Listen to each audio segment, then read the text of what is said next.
Welcome to TradingLounge and the SP 500 for the 20th of December. Starting on the 4-hour chart here, we're looking at wave 3 here, wave 4 here, and we're going up for wave 5 here, which we're looking at being wave 3 here, and then we'll see a larger wave 4 correction come in. So, yeah, from wave 4 to wave 5 here, we're looking for 5 waves of 1 and 2. And 3 and 4 and 5 here.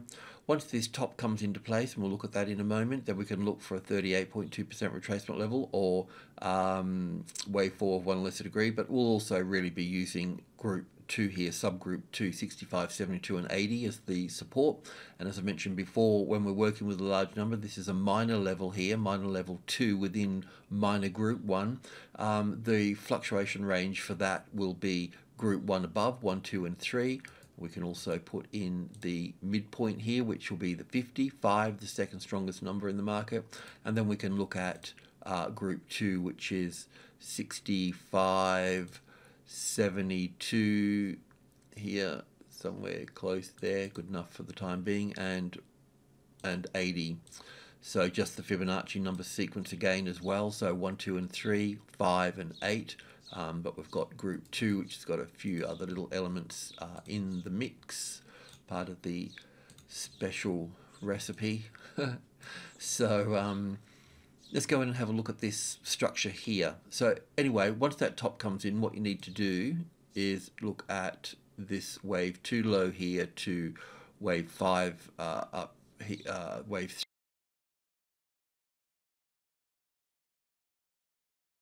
3 there. Once that gets in place there, and the 38.2% retracement level comes back into group 2 here anyway, so we can work with, better to work with numbers because that's where the orders flows comes in. So let's drill in here. So first of all, I just want to talk about our trades here for a moment. So we've got a couple of trades in here, and we've taken the percentage at the 3,200, and now we've got moving the stop up into this point here. We're going to take the money off the table here, so what we're going to do is understand this here a little bit better. Have I got any? Yes, I do. We'll look at this on the tick chart anyway, but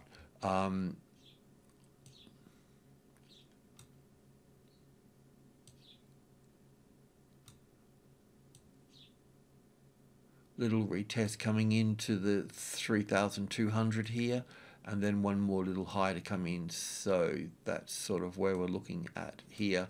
So what we want to do is we want to, first of all, we can move this up. We just got to keep it out of the way. As market makers, CFD market makers, mate, they'll see that your loss is their profit, especially if you end up in book B where you're not going to be hedged. So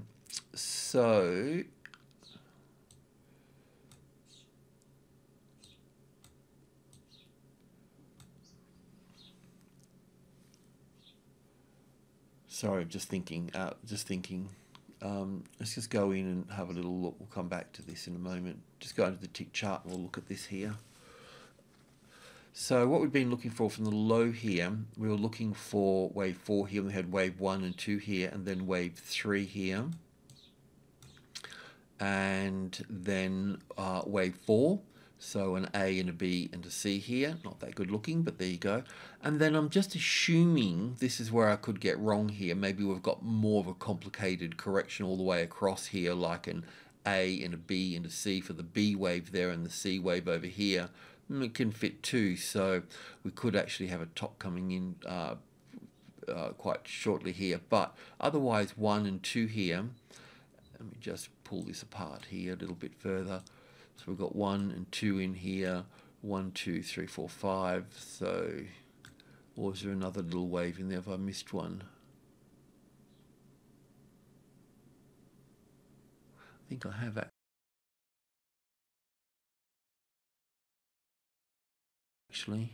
I can see 1, 2, 3, 4, 5 for that third wave there. I'm just wondering what this little guy in here is. That's all part of that one. So there is a little... It's possible that this third wave here is actually here. But I always like to be conservative about stuff. So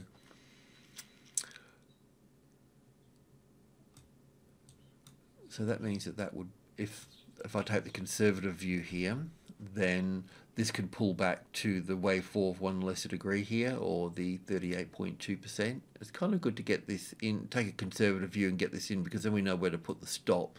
So 38.2% retracement level comes in here with this, so that's there and there, which, I mean, we have to gravitate over to the closest largest number. It's just common sense. So if this blue wave 4 is over here, then we're looking at a top in place here, or one more little push up to the 32.10. So what we can do is we'll take profit at 32.10, okay, and if the 3200 here becomes the retested resistance, then you need to be out at that point. So the retested resistance would be a move down, there'd be a bounce off it, then there'd be a move through here, then there'll be the retest. So that's where the stop comes. That's also where your short trade comes in too. So you can just flip. Yeah, if that was a breach, then that's the short trade. I'm drawing over here because on the tick chart I can't draw on this side over here. But otherwise, this is what we're looking at here. We're looking for a move back here and then another move to the upside here. So we're going to...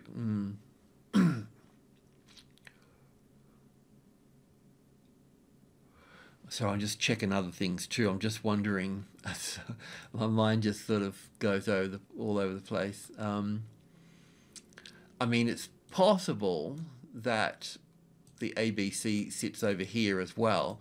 Then this becomes 1 and 2 here, 1 and 2 here. So we've actually got a more of a move up through here. So I think what we could do is we could, I'll put that back there as well. I think what we could do, I mean, a trailing stop is good. So let's just have the stop loss sitting like this here, shall we? That would be the best trick to do. That way it would stay in the game. So I'll just come back to this hourly chart here.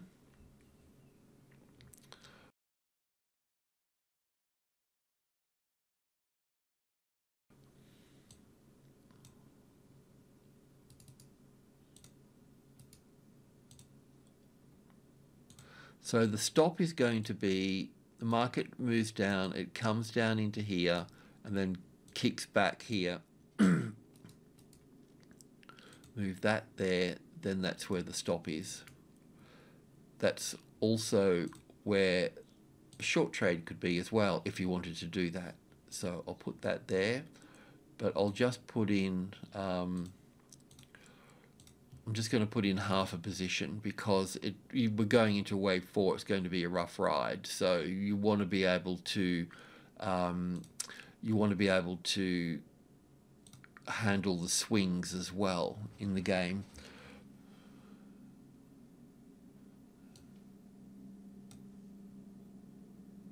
Yeah, okay. Oh look, I just look at everything and then take the next logical step, and you know, over a period of time, it works out best.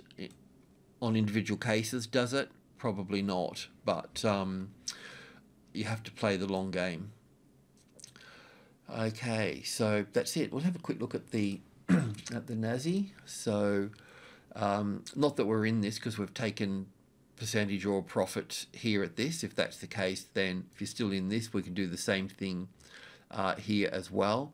It's a little bit more obvious here, I think, in terms of the count. Do I have any other? No, I don't here. So just checking. I can see here that we still got further to go here. So we've got from here, we've got wave 1, wave 2, We've got 1 and 2 and 3 and 4 and 5, so we're close to that top there anyway. So in this case we can pull back to here and then see another move up, which will take us to the next level, take us into the 50, the midpoint there. So what it's trying to do here is it's trying to find support on top of group 1 here. So the arrival, the reaction, the first high above the level, then an ABC correction coming back to the wave 4 of 1 lesser degree, so it may not come that low here. It could just come to where the volume is here and move up from that point there. So if you haven't taken profit here and you've taken a percentage, that's cool. Then we want to do it up here. And once the market, once this market here moves up here and we've got that second low here, then move the stop up from that point, you know, move it up under here as such. And if you want to let it play out across the 50 to go higher up, then that's fine as well. So it doesn't matter what you do, as long as you know what you're doing and you're happy with what you're doing. Okay, alrighty, thanks for tuning in. Cheers.